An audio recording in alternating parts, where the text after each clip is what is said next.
Latinotopía, un espacio de encuentro en el universo podcast para la comunidad latina en Alemania y todas las personas que aman nuestra América Latina. Con William Bastidas.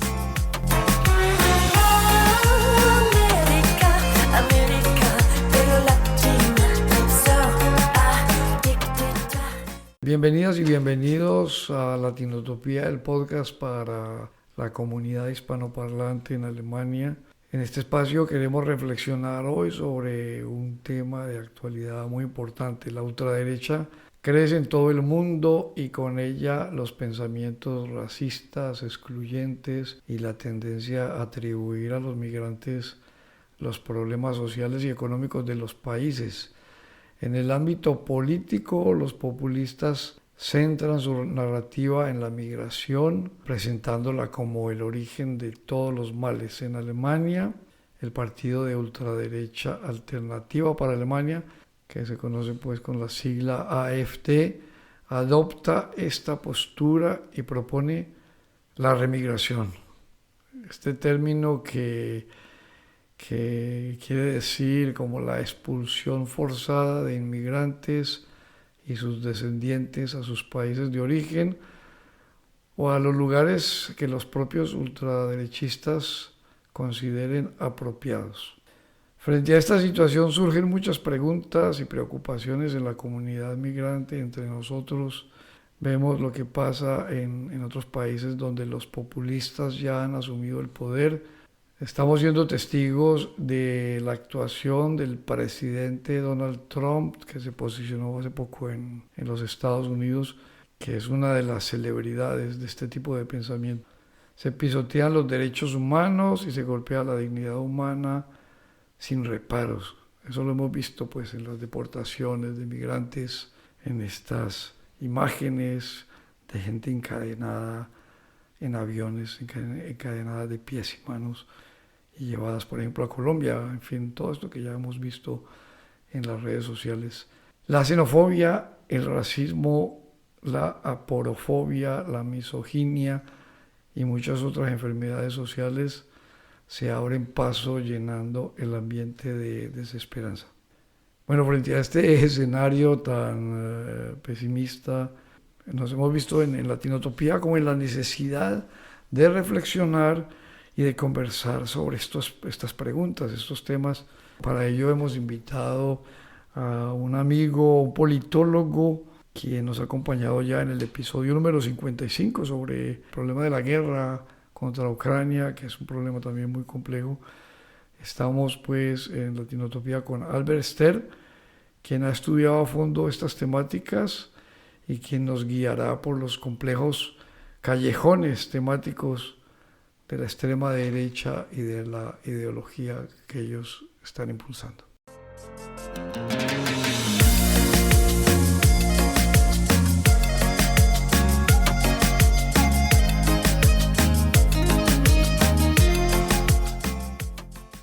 Bienvenido, Albert, qué bueno tenerte de nuevo aquí en Latinotopía. Siempre te invitamos para temas complicados.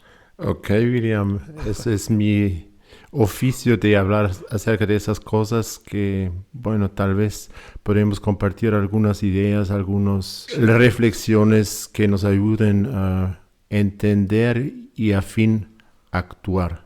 El tema está preocupando, yo te decía, a la comunidad migrante, no solamente la hispanoparlante, sino incluso las comunidades árabes, me imagino, las comunidades de Siria. Esas comunidades deben estar más preocupadas todavía por los problemas que se han presentado, los casos terribles también, ¿no? Pero que afectan mucho a la comunidad porque se generaliza a veces, ¿no? Si un migrante afgano loco en Aschaffenburg cometió un crimen tan terrible y se generaliza todo a todos los migrantes y genera mucha preocupación. Hay que ver hasta qué punto es la migración el problema. Vamos a conversar de eso con todo lo complejo que tiene, ¿no? Ahí te cuento, Albert, que me escribían por las redes sociales un papá preocupado, ¿no? Un seguidor del podcast, un oyente, ¿no? Él al escuchar el podcast se va a dar cuenta, me contaba que su hijo estaba en Múnich, estaba por allí en un parque. Su hijo, él es, no digo de dónde es, él es latinoamericano, la mamá es alemana, y el hijo estaba en un parque y se acercó un grupo de jóvenes y le dijeron, siquiera va a ganar el AfD para que se vayan todos estos migrantes, y bueno, y palabras sucias y cosas, ¿no? Sí, claro. Y él estaba muy preocupado. Ese es el ambiente que hay, o ¿cómo lo percibes? Se está creando ese tipo de ambientes. Mira, yo creo que desde hace rato el ambiente político y social y cultural se está cambiando en Alemania. Durante toda mi vida política, digamos, las últimas 4 décadas, he estado activo en movimientos sociales antifascistas. Si recuerdo los años fines de 80s, 90s, hubo esos movimientos, pero eran grupúsculos, eran grupos pequeños. Hicieron una mesa de información en la ciudad y nosotros hicimos movilización en contra de eso, ¿ya? Pero tal vez medianas, pequeñas, pero siempre nosotros éramos mucho más. Siempre ha sido la mayoría, digamos. Nosotros éramos la mayoría. Y los nazis eran acordonados por policías y ahí hicieron sus cosas y punto. Esa situación, diría yo, había incluso todavía en los años 2000, fines de los comienzos de los 2010 empezó cambiando. Sí.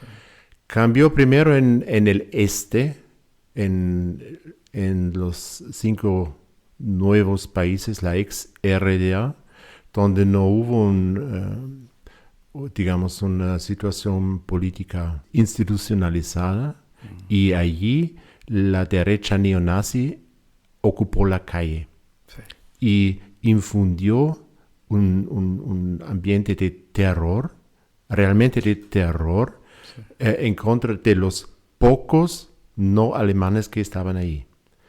Eran no, digamos, solamente palabras negativas, era terror. Era pegar, amenazar, golpear, perseguir. Sí. Ese se frenó porque la policía, la sociedad actuó durante los años 2010. Pero lo que sí cambiaba poco a poco era que ese tipo de pensamiento que siempre hubo, siempre estaba ahí, digamos, ese pensamiento xenófobo, antimigrante, etc., pero era, digamos, enclavado en un cierto parte de los partidos conservadores. Se manifestaba en publicaciones, se manifestaba en reuniones de ellos, pero no era, digamos, el ambiente en la calle. Un fenómeno tan generalizado. Pero ahí es interesante, antes de que continúes, Albert, de señalar eso.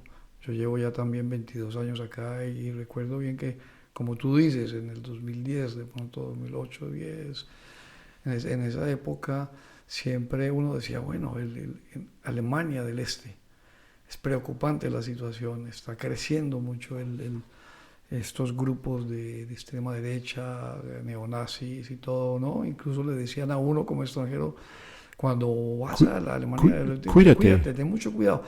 Pero eso estaba geográficamente incluso como limitada a ciertas regiones del este y no tan generalizado, digamos, era muy poco en la parte occidental, donde habían unos pequeños núcleos, como tú mencionaste al comienzo, ¿no? De grupitos reducidos y eso, pero no tan generalizado ese pensamiento y esa, ¿no? Yo creo que lo importante es que en aquel entonces eran grupitos bien estructurados, neonazi. Ellos a sí mismos se entendían como neonazis y la sociedad también los veía así. Entonces eran activos, pero al margen de todo, digamos. Sí. Podían movilizar algunos cientos, tal vez pocos miles, y ya. Sí. Pero lo que se cambió en los años 2010 y en adelante era que ese tipo de pensamiento se introdució en los centros, en los sectores céntricos, en las mayorías de la sociedad. Como que ese pensamiento fue calando, fue permeando. Ese pensamiento fue permeando la sociedad. La sociedad. Primero como pensamiento, como ideas, como libros, como ensayos, porque antes era, tú también lo sabes, no era concebible que un intelectual que de cualquier carrera se abordaba ese camión. Sí. No. Era muy mal visto. O sea, era muy mal visto. Muy mal visto. Eran unos poquitos conocidos. Sí. Y todos los demás no. Y eso lo que ha cambiado es esto. Este es el cambio, yo creo, que señalas, Albert, que se empieza a notar. Que en el discurso, en la narrativa, ya se generaliza mucho, ¿no? A nivel Alemania, incluso a nivel del mundo, cuando uno empieza a ver que estos multimillonarios también utilizan la simbología nazi, ¿no? Sí. Personalidades como Elon Musk, que son tan conocidas con millones de seguidores. Mira, es una banalización de este discurso. Pero este gesto de Elon Musk hubiera... Es prohibido en Alemania, es prohibido en Estados Unidos, no, en Alemania sí, pero era impensable que una persona que tiene un peso tan importante como esa persona, hace 20 años hubiera hecho esto. Casi que hubiera generado una prohibición una ola de rechazo, una ola de rechazo por todo el mundo. Y ya no. Sí. Y eso nos muestra, o nos da una muestra que se ha cambiado en el discurso, en el centro de la sociedad. Sí. En los estratos, digamos, pudientes, en los estratos que llevan adelante una sociedad, en las universidades, en las sociedades académicas, etcétera, etcétera. Se puede hablar de un cambio en la narrativa también, de la narrativa frente a estos temas, como una, entre comillas, no sé, una normalización de lo que antes era un tabú, pues de estos símbolos nazis, de esta terminología también, de esta narrativa, ¿no? Sí, de eso se puede hablar. Yo creo que lo más importante todavía es que se logró por parte de la ultraderecha de encontrar un sector de la sociedad culpable para todo. Sí. Culpable para todo. Sí. Tu amiga se va, ¿y quién es el culpable? El extranjero que se la llevó. Que se la llevó. ¿Ya? Es como esto del chivo expiatorio, ¿verdad? Ahí está. Desde la antigüedad es algo que existe, el chivo expiatorio. Ahí está. Al que se descarga, bueno, también es una cuestión teológica y bíblica, pues que se trabaja ¿no? En donde se pone los males, se ponen en ese grupo, en esa población, se ponen ahí los males y bueno, y al sacrificar al chivo, pues se resuelven los problemas. Ahí está. Y mira, y lo interesante y lo importante es que la narrativa, digamos, liga todos los males a este grupo. Eso hace una emoción, hace un cambio de las emociones de una sociedad. Yo creo que es importante de ver la diferencia entre la emoción y la racionalidad y el ratio, ¿ya? Porque si vemos, digamos, lo que tú mencionaste, empezando, digamos, esos crímenes que se cometió en Aschaffenburg o también en Magdeburg, era gente con descendencia árabe, eran actos no políticos, eran gente mentalmente enferma, y eran crímenes horribles. Que golpean enormemente la sensibilidad de una sociedad. Pero ¿qué es? Y eso llevó que un partido conservador dice ahora tenemos que cambiar todo. Es una instrumentalización de un hecho, ¿no? Sí, es esto. Y si damos un paso atrás y miramos la situación de la seguridad en Alemania como tal, la vida cotidiana en Alemania es muy seguro, pero muy seguro. Y hay índices objetivos fuera de la emoción que nos muestran eso. Y uno de esos índices es los homicidios que pasan en Alemania, los homicidios por 100,000. Sí.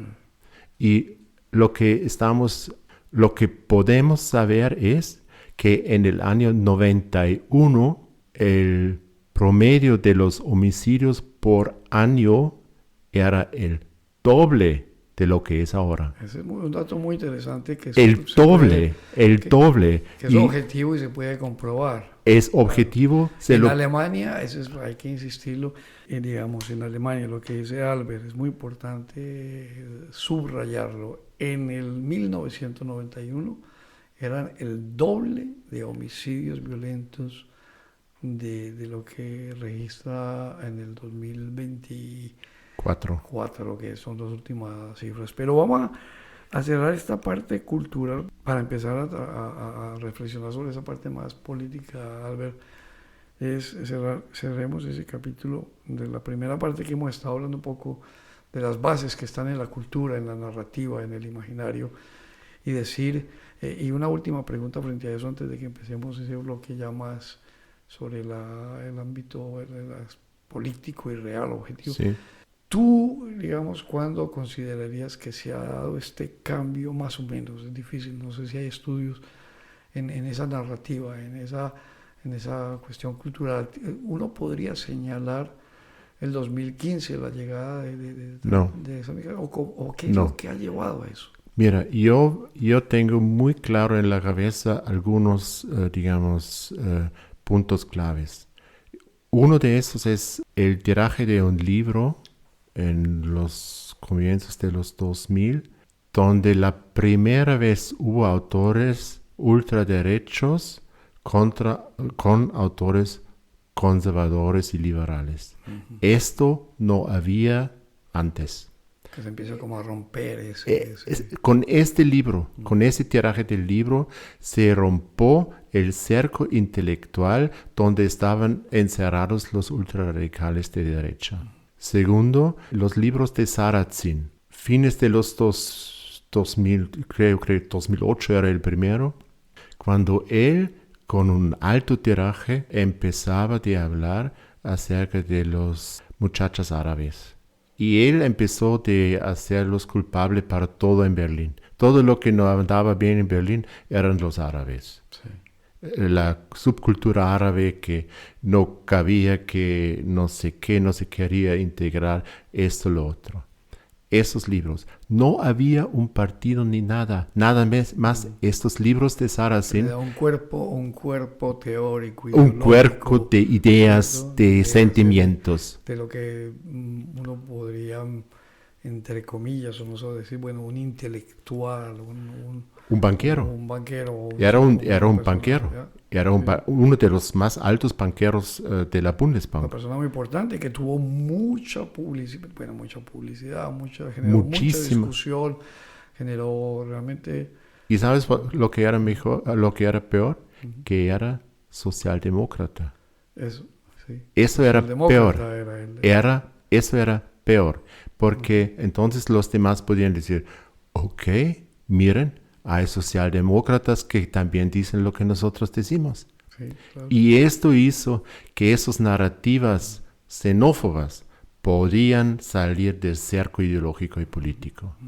En 2015, cuando llegaron los refugiados de Siria, cuando Merkel, en una situación concreta, cuando Orbán de Hungría no les decía, bueno, los echo afuera, váyanse, y nadie quiso acogerlos, 1 millón de personas que estaban en la calle, que estaban andando. Entonces Angela Merkel dijo, ok, vengan, nosotros sí podemos y vamos a poder resolver el problema. Frente a una situación concreta y toda la discusión hoy que hay, que era un error, que esto, que lo otro, no piensa qué hubiera pasado si ella hubiera dicho que no. ¿Qué pasa con ese millón de gente que estaba en la autopista, claro, que estaban ahí caminando? ¿Y qué se hace entonces? Incluso ¿Tirar balas o qué? Si es objetivamente posible evitarse. Hubiera sido sí. Porque de hecho era una cuestión enorme, o sea, una cantidad de gente, es una oleada, y yo creo que esa fue una respuesta a una necesidad concreta, claro, urgente, súper urgente. Y bueno. Y acomodada pues con todo el derecho, yo creo que ético. Ahí está. Jurídico. Mira, bueno, una cosa para terminar esto.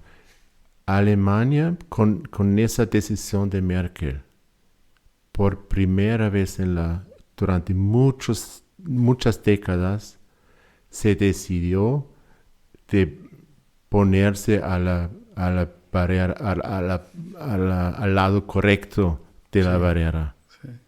Y eso hizo también que la imagen de Alemania hacia el exterior se cambiara. Y eso en términos de imagen hacia afuera fue muy positivo en todo el mundo, de haber aceptado a la gente. Sí. ¿no? Y el acto de humanidad y también las expresiones cívicas de la gente, sí, sociales, que fueron muy, muy, muy positivas realmente. Sí.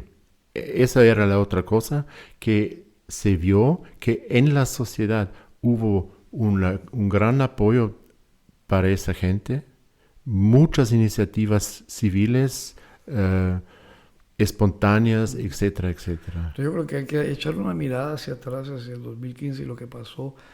Y ahora hay un discurso que está en contra de eso, dice que fue un error, ¿no?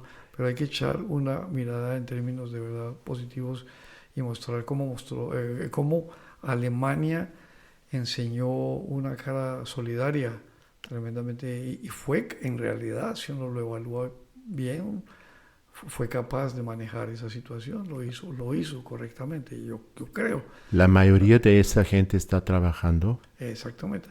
Están colaborando en los sistemas sociales, son gente joven. Hay datos que no recuerdo, Albert, pero de esa oleada hay datos específicos. Muchos están empleados, trabajando, pagando impuestos. 60 o más por cientos de ellos. Lo que muestra un éxito de esta situación. Claro, era en ciertos términos difícil, claro, problemas concretos, etcétera, etcétera. También con gente, claro, eran traumatizados de la guerra. No todos eran ángeles. Claro que no. Hay que ver esos puntos. Había gente rara y de todo tipo también, claro. Es así. Conllevaban a ellos mismos otra manera de ser, de manejar las relaciones sociales, etcétera, etcétera. Claro. Pero a fin de cuentas se pudo manejar y en aquel entonces empezó la división de la sociedad. Un lado, gobierno democristiano con apoyo de sectores civiles en favor de esa política, y al otro lado otros poderes que, digamos, institucionalizados en la prensa, en la política, etcétera, pero que en esa misma situación se callaban, no hablaban. La Bild-Zeitung no dijo nada en contra en el mero momento. Es que la en las semanas, sensacionalista, después. sí. Y los democristianos, los otros, se callaban y no dijeron nada. Sí. Pero poco a poco empezaban a quejarse de esto, de lo otro, que no sé qué. Y empieza ahí todo. Digamos, de los sectores pudientes. Sí. Y al mismo tiempo se canaliza un sentimiento antimigrante y va a la calle en masas. Sí. Las cuestiones en Dresden. Sí. Sí. La Pegida. Toda la protesta que también fue La Pegida. muy fuerte también en Y épocas de la pandemia y todo eso también. No, eso era antes todavía. Y la Pegida era, digamos, que el xenofobismo va a la calle en masas. Ah, sí, todo el fenómeno del Pegida. Antes teníamos nada más en el ámbito intelectual, narrativo. Uh-huh. Primer paso es podían brincar sobre el cerco intelectual. Segundo paso, Pegida, el movimiento xenófobo va a las calles. Una movilización. Una movilización. Y después viene Corona, y con Corona, digamos, como una agitación de todas las contradicciones que todavía ya había.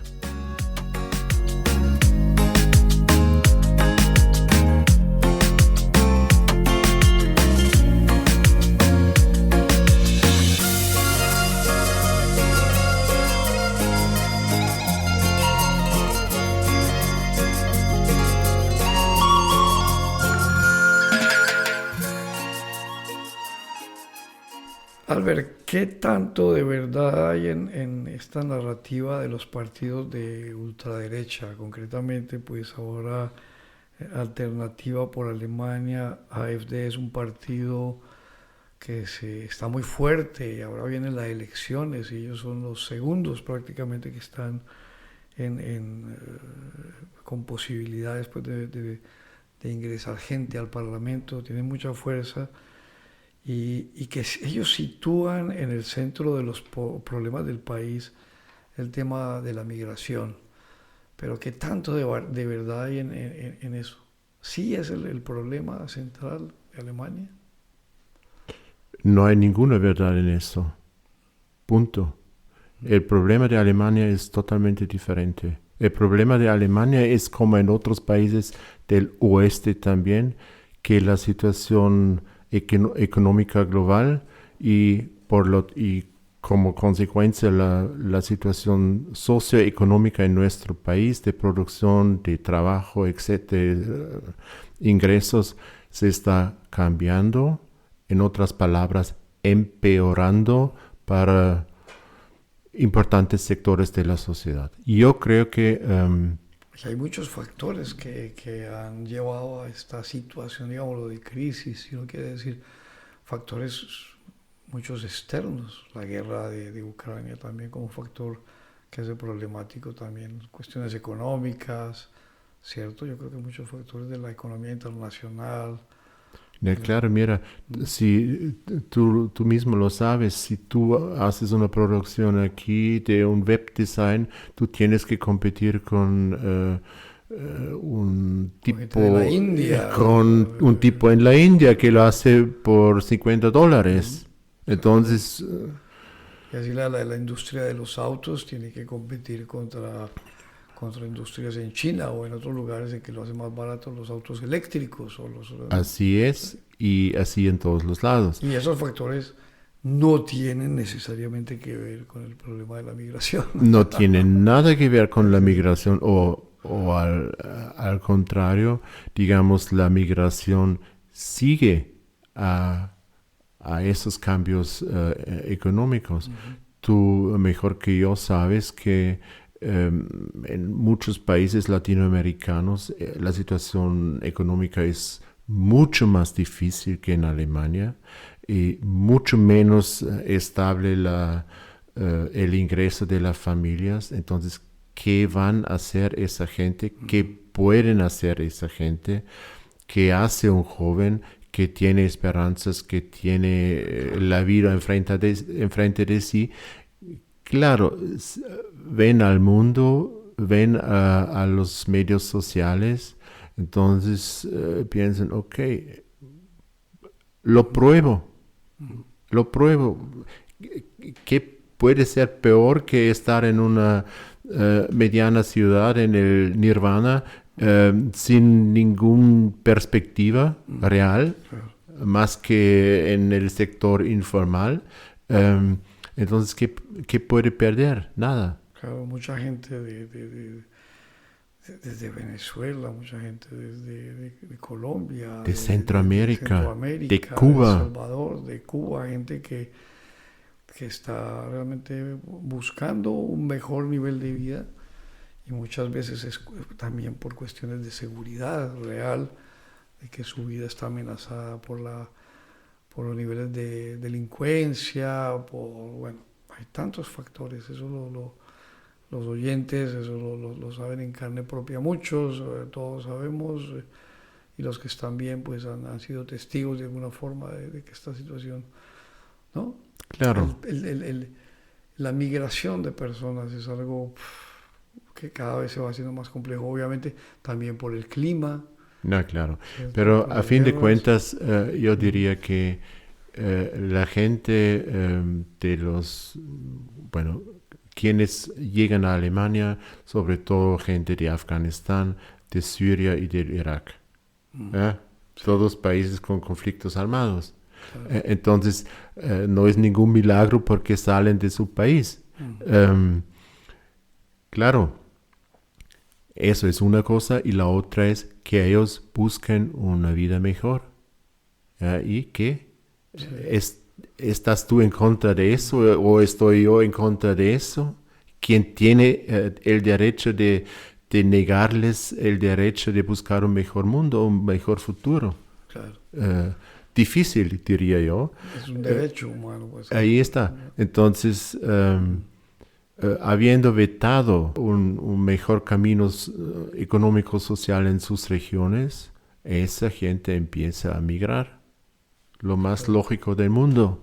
Entonces, lo que puede hacerse es, digamos, organizarlo, institucionalizarlo, darle toda una configuración así que para los países de origen y también los países que acogen esa gente tienen regulaciones humanitarias y viables. Sí. Yo creo que eso sería el camino. Claro. Ahí. Hay que buscar caminos que sean realmente, que sean esto de un win-win, que ganan los que vienen y gana el país que recibe, que realmente es posible. Uno lo escucha, yo lo he escuchado en algunos, por ejemplo, entrevistas y estos debates que hay en la televisión, en la radio. Y muchas veces hay gente de las empresas, de las grandes empresas que dicen, es que la migración nos sirve, es que necesitamos gente para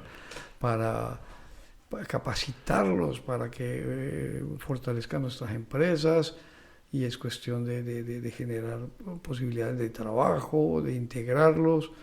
El desafío está más, es como en William, ese tipo de situaciones. Eso es muy fácil, es una cuestión de cifras. De Alemania, ¿sabes cuántas personas salen de Alemania cada año? Te lo digo, 800,000. 800,000 salen de ese país y migran hacia otro lugar. Claro. Algunos permanentes, otros regresan. Un tema muy concreto, Albert, el tema de que a veces no se trata mucho, el tema de los pensionados, de la renta. Ahí está. Del pago de la renta. Yeah. ¿Es posible que Alemania sostenga su sistema de renta si no tiene gente joven que llega? O niños. Las tasas de natalidad en Alemania desde hace muchos años vienen reduciéndose y la población baja, y no sería posible sostener un sistema de... No. Y entonces, si se fuera toda esta fuerza, los migrantes que están pagando la pensión, que están fortaleciendo ese sistema, quedarían todos los ancianos de Alemania absolutamente bueno, o pagando más ¿no? Ya, claro. O los pocos que van pagando. Esa es una cosa No, que a veces no lo tematizan, pero que es absurda, ¿no? no, El y sistema mira, de la lo que educación. yo no entiendo, o digamos lo que ya es parte de la victoria ideológica de la derecha es que ese tipo de temas no se discute públicamente, nada más en círculos específicos, claro, de gente encargada de Técnicos. técnicos, Sí. pero no en el gran auditorio político, eso no se discute. Entonces Se en lo discute, político se lleva es precisamente los temas emocionales, o ahí está, los temas, ahí ahí es está. donde se habla pues de un populismo de pura, ¿no? Sí, ¿No? ahí está la emoción, ahí está no sé, asesino que mató a un hijo, Claro. pero no están los cientos de miles que está trabajando, que no está pagando sus impuestos, que están pagando sus seguros sociales, que mandan sus hijos a la escuela, etcétera, etcétera. Sí. Si no, ese país iría reduciendo su población. Claro. Hay un Todos ma- lo saben y claro. en toda Europa es así. Hay un manejo de los temas de verdad muy populista o emocional. Volvemos al tema de Aschaffenburg y este hecho terrible, ¿no? Un afgano que está con problemas mentales y que asesina también a un niño, también con ascendencia migrante y todo, incluso la víctima, los dos, y es un problema muy impactante, pero ahí tiene que ver mucho con la salud mental también, ¿no? Y De entonces esa eso persona. hablan, ahora el candidato Merz y la CSU hablan de una situación de emergencia, ¿no? Una situación que amerita estas medidas extremas, pero ¿por qué no hablan de los feminicidios? En comparación, ese es un problema tremendo, el de los feminicidios, por ejemplo. ¿Y por qué no se habla de eso? ¿Y qué políticas se van a tomar en relación con eso, que es mucho más grave, ¿no? O de cómo mejorar el sistema de atención a las personas con problemas mentales y todo eso que, no sé. Tú sabes perfectamente por qué, porque todo eso cuesta. Y Claro, a fin de cuentas, a todo fin de cuentas, ninguna sociedad puede evitar tales hechos. claro. Y estos hechos no puedes evitar cerrando las fronteras. No, porque la gente aquí está y no solamente son extranjeros, son alemanes también. Lo que pasó en ese hecho terrible también con un alemán que asesinó a varios, también era como En Hanau. Halle oder Halle, en sí. Halle, Hanau, Halle, lo que sea. Entonces, claro. son,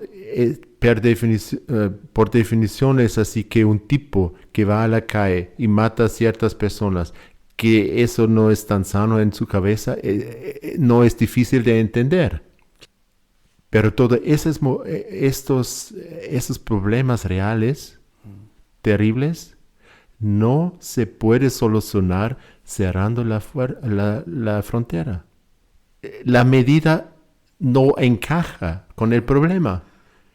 Eso es el punto. Las soluciones que se proponen no son... No pueden solucionar. Entonces No lo pueden lo que se hace es, se echa gasolina al fuego, Sí. nada más, pudiendo saber que esto no puede solucionar nada. Y eso es lo populista, eso es lo siniestro, lo negativo y lo muy, muy peligroso. Pero lo grave de eso es viene de un hecho muy actual, concreto ahora. Estamos al borde de las elecciones en Alemania, ¿no? Y este partido de AfD, con todas estas características que tiene, que ha sido prohibido en algunos de los estados, en fin, todo eso. Pero también algunos partidos que son tradicionalmente demócratas entran en ese juego y es preocupante, por ejemplo, cómo el CSU, el Partido Democristiano, ¿no? Y el tema ahorita de que se ha roto el Brandmauer, ¿no? Ese tema de que el Brandmauer, sí, que se conoce en España como el cordón sanitario, el muro cortafuegos, que se ha roto eso, porque se le ha permitido, ante una sugerencia en el Parlamento, ha recurrido incluso al apoyo de este partido. ¿Eso cómo lo podríamos entender mejor? Porque es muy complejo. Se rompen como unos tabús. Mira, yo creo que a fin de cuentas es fácil. La democracia no muere o digamos los antidemocráticos quieren destruir la democracia. Eso sí es siempre así. Pero no muere por eso. Muere por no ser defendida por los demócratas. Ese es el problema. Si los demócratas empiezan a vacilar y empiezan a echarse al mismo camión que los otros ideológicamente, aunque no en los hechos, pero en los dichos. Entonces para los otros tiene carte blanche. Pueden... Es como dar así, como una legitimación. Un cheque en blanco. Sí. Un cheque en blanco y ellos entonces van a dictar lo que pasa. Ese es el problema. Y eso es lo grave. Eso es lo grave del asunto. Y segundo, los partidos conservadores no van a sobrevivir sus errores. Eso es lo segundo. Lo que ellos hacen es destruirse a sí mismos y a la vez haciendo un daño a la democracia. Haciendo un gran daño a la democracia también. Sí. Pero si vemos a nuestros vecinos, digamos en la situación en Alemania en comparación a toda Europa es todavía relativamente controlada, porque el sistema de partidos tradicional todavía funciona, aunque ya se debilitó bastante y la expresión es AfD, pero todavía funciona en los países como Italia, Austria, Francia, Bélgica, Países Bajos. Eso ya no es así. Ya no es así. Los partidos democristianos o partidos del centro, digamos, del centro tradicional, allí esos partidos ya están destruidos, ya están minimizados a grupos con 3, 4, 7%. Sí. Pero ya no son partidos grandes. Han perdido la fuerza. Han perdido la fuerza. Y yo creo que el gran error que hace el señor Merz y esos que le siguen en su línea es que ellos están dando pasos de destruir su propio peso. Y el ganador va a ser el AfD. Y se ha visto incluso de esas concesiones, los que celebran, o sea, a veces es una cuestión simbólica tremenda, ¿no? Los que claro. Celebran en el Parlamento, aplauden, celebran y se apropian de esos registros. Dicen, no, es que esto ya lo venimos proponiendo desde hace mucho tiempo, son nuestras. Claro. ¿No? Y es así, es así. Y el otro, y tiene derecho. Claro. La señora Weidel tiene todo el derecho de reclamarlo por sí mismo, porque es así. Propuestas y un partido demócrata simplemente le pone el sello, ¿no? Pone el sello y pasan. Sí, y mira, la otra cosa también grave es los partidos democristianos en la historia de Europa eran los partidos europeos de unión, de colaboración con los vecinos. Con ese movimiento de Merz ahora diciendo, yo voy a hacer esto, y a mí me da igual lo que dicen los jueces y lo dice la Unión Europea. Eso es todavía más grave. Es gravísimo decir, me da igual, ¿no? Me da igual. Textualmente. Me da igual. Eso ya no es ya no es demócrata, eso es loco. Sí. Eso es loco, porque, mira, la situación de Alemania en el centro de Europa como un país en que cada segundo euro, 1 euro de 2 euros, está ganado en el extranjero. Nosotros estamos condenados a convivir bien con nuestros vecinos, Claro. porque si no, vamos a decaer, pero tremendamente. Claro. Eso es existencial. Es existencial. A diferencia de Estados Unidos. Estados Unidos es una situación diferente. Alemania no. Y diría yo, Europa no. Todos estamos condenados a cooperar. Claro, es una interdependencia, es una... Pero tremenda, Claro. tremenda. Y diciendo, a mí me da igual lo que dicen los vecinos. Hey, ¿qué es eso? ¿Qué es eso? Es terrible. Tú vas a amontonar problemas con más problemas. Sí, sí, sí. Sí.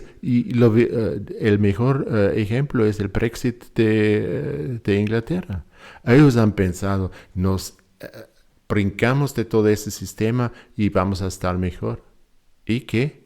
Claro. ¿Están peor? Y había que hacer una evaluación de que... No, están peor. Yo creo que eso fue malo para ellos, malo para Europa. Si hubieran seguido juntos, de pronto sería Mal mejor. para todos. Claro. Mal para todos. Y si así se sigue esa dinámica, si siguen esa dinámica anti-europea y todo, lo único es ir caminar al abismo, ¿no? Ahí está. Claro. Ahí está. Y entre paréntesis, han resolviendo, entre comillas, los ingleses su problema con la inmigración. Tampoco.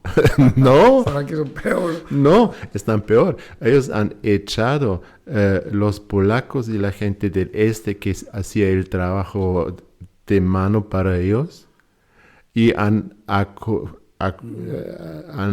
tenido que acoger gente que va por todos lados. Sí, sí, sí. Que ahí está. Es un desafío tremendo que no han logrado resolver. No, no se puede resolver, se puede solamente encauzar Y buscar soluciones. Regular, Mejorar el tema de la integración. yéndose paso por paso, etc. Sí. Mira, hemos hablado, Albert, de tantas cosas desde el comienzo de todo esto. El piso, ¿no? El Boden, el piso cultural, que es tan importante del imaginario, del discurso, de la narrativa, en este tema de la migración, que se va volviendo tan peligrosa esa narrativa, ¿no? Se va reforzando el racismo, la xenofobia. Y una cosa, Albert, que muestra también que ese discurso es racista y xenófobo es, por ejemplo, el manejo de la migración en determinados grupos. Por ejemplo, hay 1 millón de migrantes de Ucrania, ¿no? Que también sufren una tragedia, ¿no? No, claro. Es 1 millón de personas que están acá, pero la actitud frente a ese grupo, que es un grupo de europeo blanco y todo, las políticas, el manejo, los privilegios que tienen ese grupo frente a otros, muestra también que también hay una actitud así un poco racista en eso, ¿no? Sí. En la forma en que se maneja ese tipo de migración. Claro que sí, pero yo diría que desde un punto de vista progresista se debe de decir, está bien, Sí. muy bien que vivan así. La cosa es que todos deben de, La cosa es el discurso. de Claro. tratarlos así, Claro. ¿ya? De darles la posibilidad de trabajar, por Sí, ejemplo. Sí, sí, sí. Un, Eso mismo que se hace con ese grupo. Ahí está. Es de pronto un ejemplo de lo que se podría hacer frente a los demás. Ahí en está. términos del tratamiento, Ahí está. por ejemplo, de mucho otro de los refugiados, de las personas migrantes, de países de África, de Asia, con muy buenas habilidades para el trabajo, pero que encuentran tanta dificultad para ¿no? Tienen prohibiciones. Prohibiciones, y hay empresas, conozco casos que hay gente que dice, no, mire, denle permiso, yo lo empleo, ¿no? Claro. Y hay esas, entonces lo de Ucrania es como decir que es un ejemplo que se podría aplicar, extender. Ahí está. Yo creo que, digamos, si vemos la otra parte todavía, es también hoy, ves en el año pasado con esa cuestión de la remigración y ahora con ese pacto entre AfD y CDU, hay mucha gente en la calle. La sociedad, la gente normal, no los superpolíticos, la gente común y corriente, muchos se dan cuenta que hay una situación difícil, que hay que defender ciertas libertades, que hay que hacer frente a esos discursos negativos y de odio. Y se manifiestan, y no se manifiestan grupos o pequeñas multitudes. Se manifiestan cientos de miles. Y eso es algo muy positivo, una cosa que a mí me da cierto optimismo, digamos, o alivia mi pesimismo, Sí.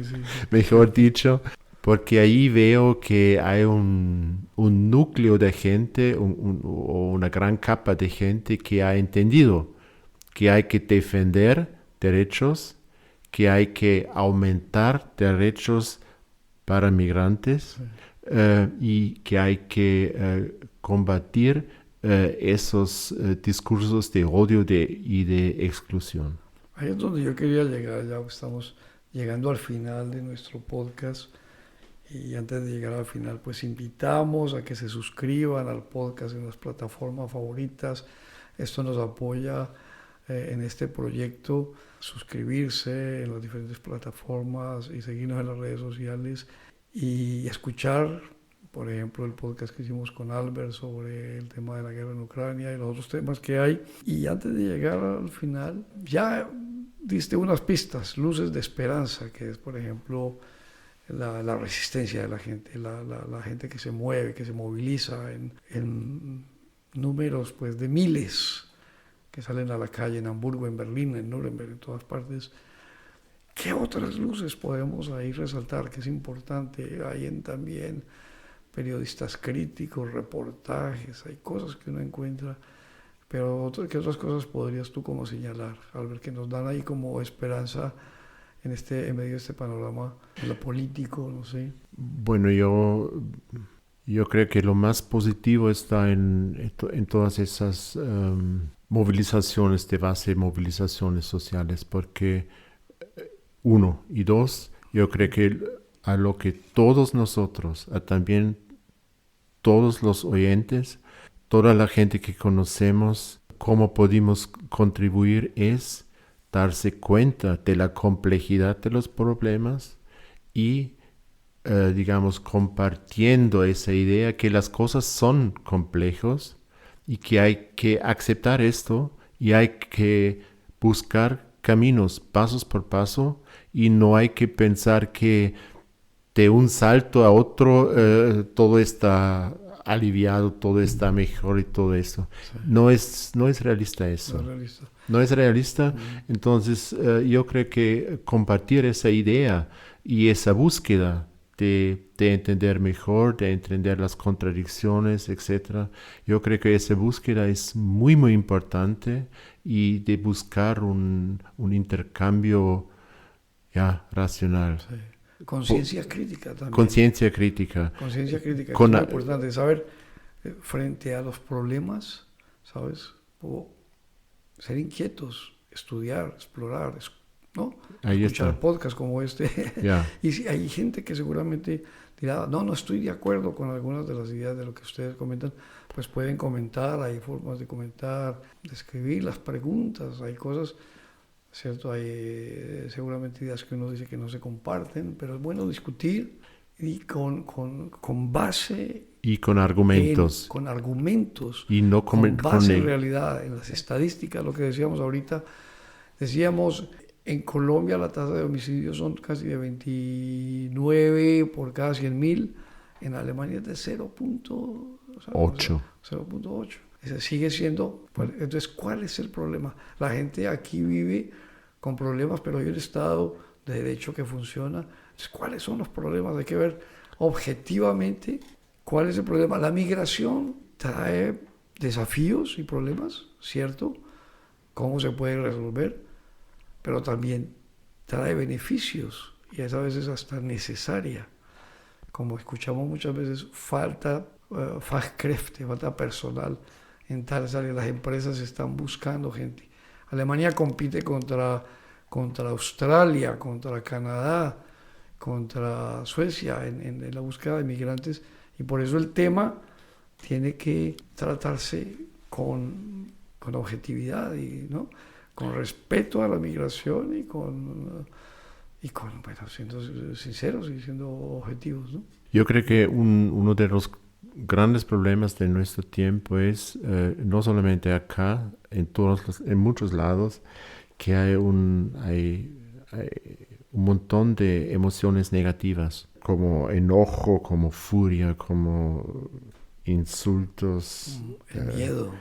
Hay miedo, rencor, que mucha gente está lleno de esas emociones y muchas veces no sabe muy bien de dónde vienen, de dónde surgen. Son de miedos muy, muy difícilmente, digamos, ubicables. Sí.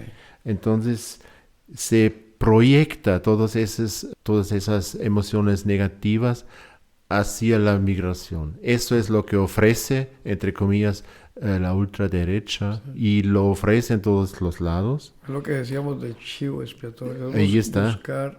Buscar, sí, como un problema y ofrecer soluciones fáciles, que no son realmente las soluciones que atacan los problemas. Que no resuelven nada. No. Y esos partidos que señalan eso como el único problema, pues están equivocados. Entonces yo creo que ahorita que vienen las elecciones y muchos migrantes que pueden votar, que tienen el derecho, la capacidad, que llevan muchos años acá, o los hijos, ¿no?, que ya son ciudadanos y pueden votar, tienen que ver realmente, objetivamente, los partidos que fortalecen un Estado de Derecho, que tienen ideas democráticas y ideas en favor de la sociedad alemana, de la población migrante, de la gente.